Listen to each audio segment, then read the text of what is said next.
kalau misalnya kita di kolam renang, nah ini bukan di air laut, tapi ini di kolam renang nih Ustadz. Ada teman kita bertanya, apakah bisa mandi janabah atau wudhu di kolam renang?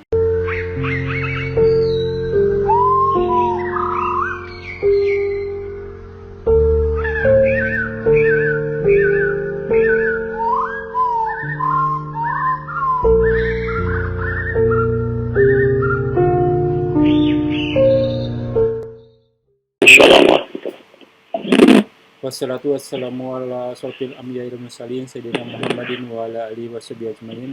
Walhamdulillahi rabbil alamin.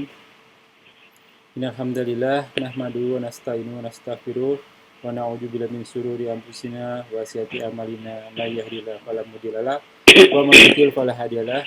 Asyhadu an la ilaha illallah wa asyhadu anna Muhammadan abduhu wa rasuluhu la nabiyya ba'dah.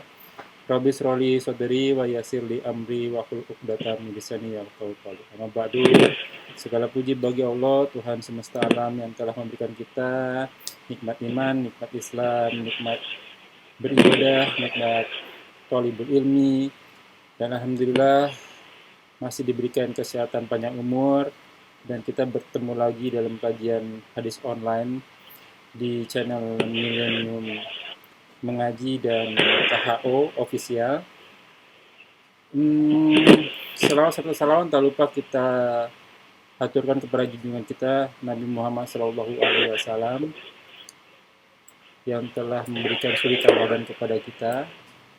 Ikhwanul Fillah, kita bertemu lagi untuk membahas kitab Bulughul Maram ya, Al-Hafiz Ibnu Hajar Al-Asqalani yang insya Allah dipandu oleh Ustadz kita Al-Mukarram Ustadz Ali Abu Sultan, dan semoga berguna bagi Ana, Al-Fakir, dan juga teman-teman filah sekalian.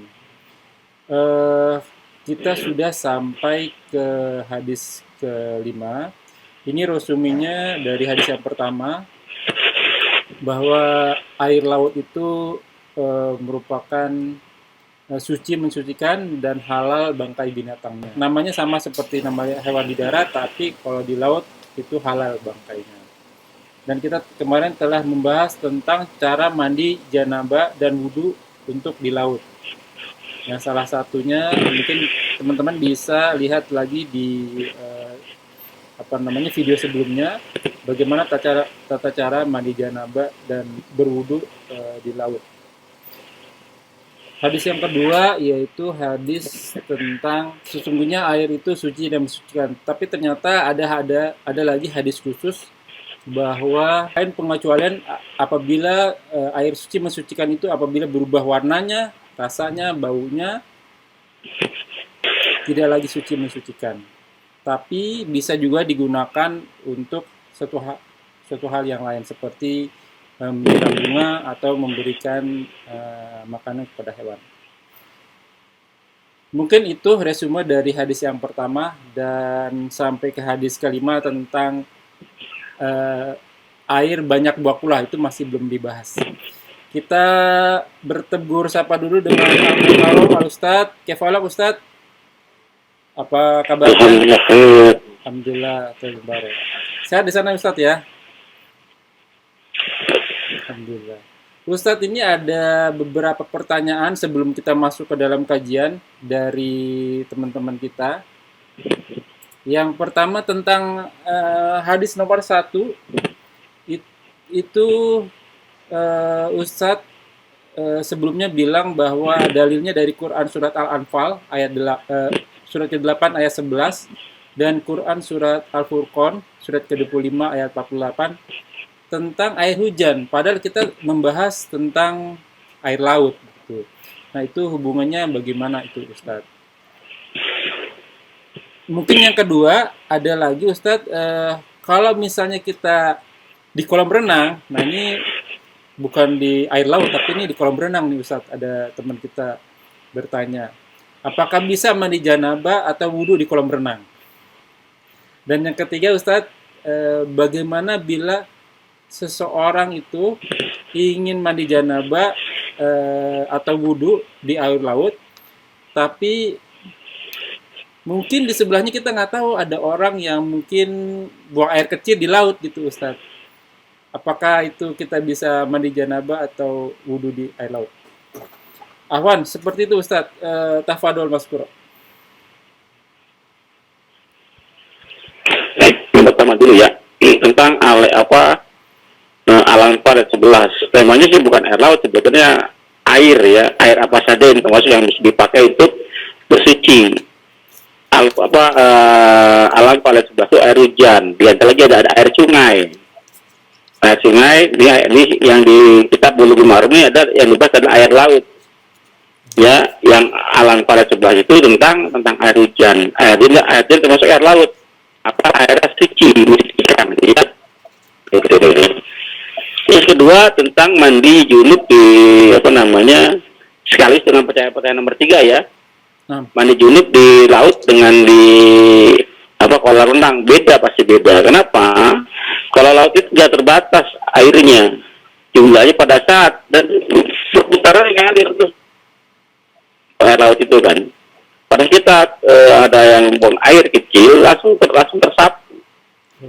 Langsung tersapu. Tapi kalau kolam renang segitu aja. Volumenya segitu aja, nggak bertambah, nggak berkurang. Tapi kalau air laut tuh dia berputar, ada yang dari muara, ada yang dari ini, dia terus ada pergantian. Ada air hujannya juga gitu. Jadi terus mutar gitu kalau air laut ya. Beda dengan air yang di kolam renang gitu ya. Jadi kolam renang tidak bisa dipakai untuk junub. Karena mandi junub ya. Karena kita sudah mampu itu orang anak-anak kecil pada kencing di situ semua tuh. Nah. Ya, maka dihukumi hukum kebiasaan. Wah, itu ternyata bukan air kolam renang campur, makanya habis belum berenang kita mandi lagi kan, menandakan di kolam renang itu kotor. Gitu Pak Tony. Ya. Atau mungkin begini ya, Ustadz, boleh bertanya ya Ustadz. Jadi kalau air laut itu berarti dia air yang mengalir, seperti sungai, seperti kali, itu mungkin bisa dipakai buat mandi janabah atau wudhu ya Ustadz. Kalau kolam renang kan airnya tenang, dia nggak bisa bergerak. Atau mungkin yang lebih besar lagi, mungkin danau kali ya, atau setu ya. Pokoknya yang dia tidak mengalir airnya itu memang tidak bisa dibuat untuk janabah sama air wudhu. Mungkin begitu Ustaz? Bukan, jadi pada dasarnya itu hadis nomor 3 ya, nomor 3 ya. Tidak berwarna, bau dan rasa. Kita kemarin udah bahas. Iya. Air yang berjumlah 2 kula saja, ukurannya tidak jelas. Berapa liter? Iya kan, berapa liter. Patokannya bukan jumlah air ya, tapi berubah warna atau tidak. Berubah atau tidak, rasa atau tidak gitu kan. Nah, jangankan di kolam renang, di ember kita, di bak mandi kita, kemasukan benda najis gitu kan, lalu tidak berubah warnanya, tidak berubah baunya atau rasanya, malah masih dipakai untuk bersuci. Tapi kalau sudah berubah warnanya tidak bisa dipakai.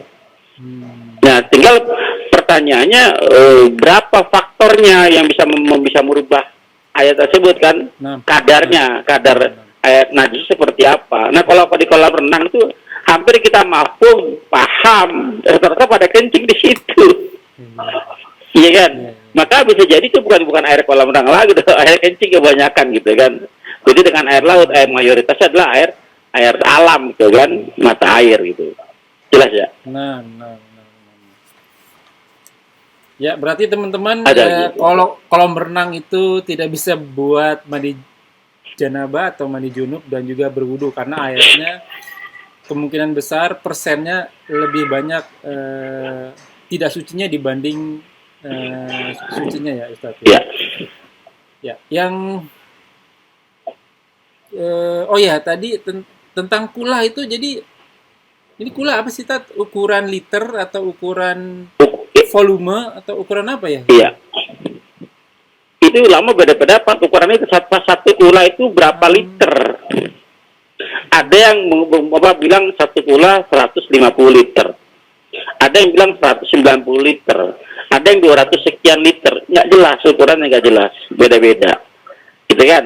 Maka patokannya bukan ukuran. Walaupun sedikit, kalau tidak berubah warna, rasa dan bau suci.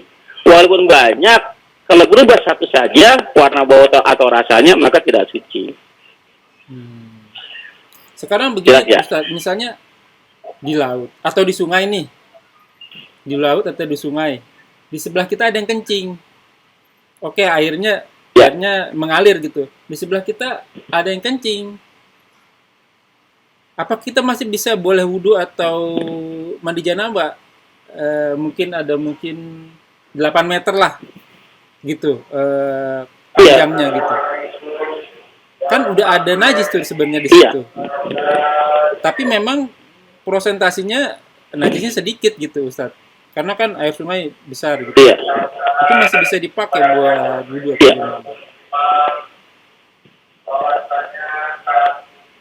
Ada sound ya. Kita Ya, lanjutkan jadi tadi tentang masalah kembali ke pula. tadi ke air sungai ya. Ya, Ya, patokannya ini Pak Romi. Patokannya berubah nggak warna, rasa dan baunya. Berubah nggak warna, bau dan rasanya. Rasa dan rasanya. Contoh air sumur saja.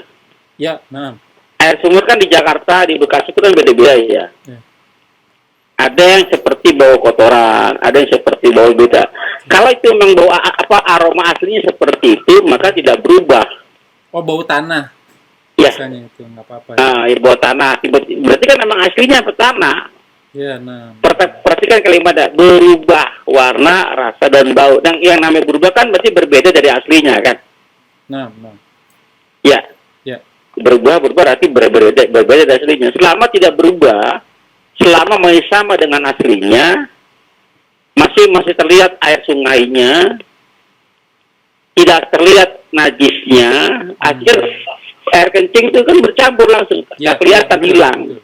Kadang memang bisa pecah. Ya, kencing masih, iya, masih boleh, masih boleh. Karena Pak, ya tadi, Wi-Fi-nya bermasalah ya. Tadi sampai di karena tidak berubah rasa, bau maupun warna, kalaupun sedikit ditolerir ya Ustadz ya, dimaafkan begitu ya. Karena kalau air laut ukurannya besar. Baik Ustadz, kita langsung ke hadis ke nomor 6 Ustadz. Tafadol. baik. Hadis nomor 6 masih dalam kitab Bulughul Maram bab air. Wa an Abi Hurairah, dan dari Abi Hurairah radhiyallahu anhu, semoga Allah meridhoinya, qala, dia telah berkata, qala Rasulullah sallallahu alaihi wasallam, telah bersabda Rasulullah sallallahu alaihi wasallam, la yaktasil, jangan mandi. Ada huruf lam alif lalu diikuti kata kerja fil mudhari. Artinya lam alif itu artinya berarti jangan, larangan. Ya.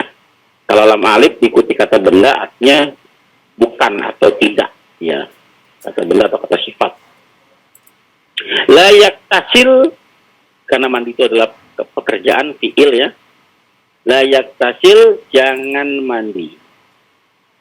Jangan mandi ahadukum, salah satu di antara kamu, ilma'i, di dalam air, ad-daim, yang diam, yang tidak bergerak.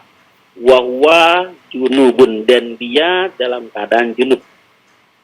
Dan dia dalam keadaan junub. Akhrajahu Muslim, hadisnya sahih, dikeluarkan oleh Imam Muslim. Ustadz, mungkin sepertinya kita tunda dulu supaya ikhwanufilah nih teman-teman kita penasaran. Kita akan lanjut lagi di kajian berikutnya. Kita tutup saja. Semoga apa yang kita bahas menjadi ladang amal buat kita. Semoga majelis ini diberkahi. Semoga amal yang kita kerjakan dan yang akan kita kerjakan diterima oleh Allah dan menjadi tambahan amal buat kita di akhirat. Semoga segala kesalahan kita diampuni dan diganti pahala dengan kemakmurannya. Qulu hamirabikum, bahwa semua yang mendatangnya dari Allah, dan yang salah dari saya mohon diberkahi, minta maaf sebesar-besarnya.